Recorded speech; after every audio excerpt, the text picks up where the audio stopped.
L'histoire de l'art, elle est vraiment constitutive du château de Fontainebleau parce qu'au fond, à travers les siècles, c'est un foyer de création artistique extraordinaire.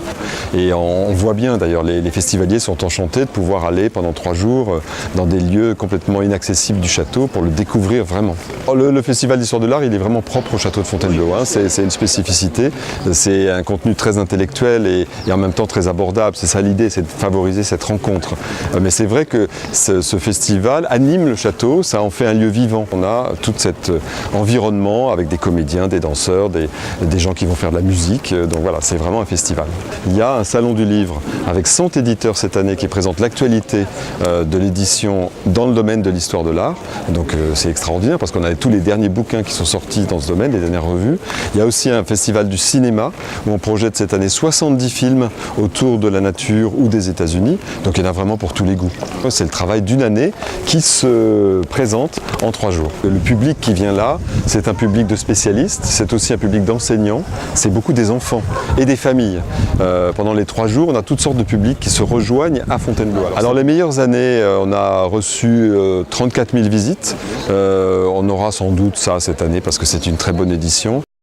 C'est le festival de Fontainebleau et tout le monde sait de quoi on parle.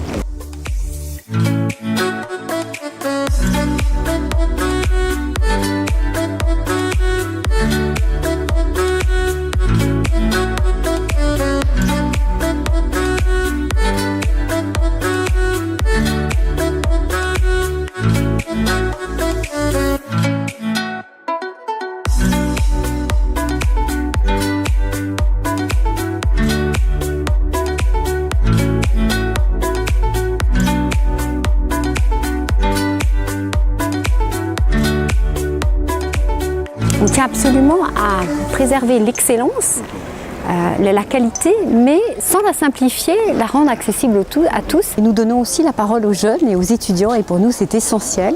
Et vous aurez par exemple demain matin un marathon des étudiants, une sorte de concours où les jeunes chercheurs, jeunes étudiants sont amenés à présenter leurs recherches en 180 secondes.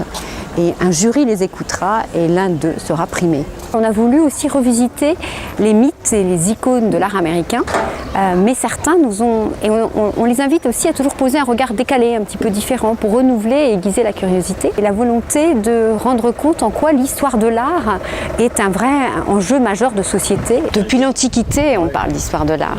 Et tous les artistes et historiens de l'art, depuis l'Antiquité, citent les auteurs antiques. Vous ne pouvez pas être un lieu plus opportun, plus symbolique, plus emblématique pour notre mission que Fontainebleau, qui est un château qui écrit l'histoire de l'art ou qui raconte toute l'histoire de l'art.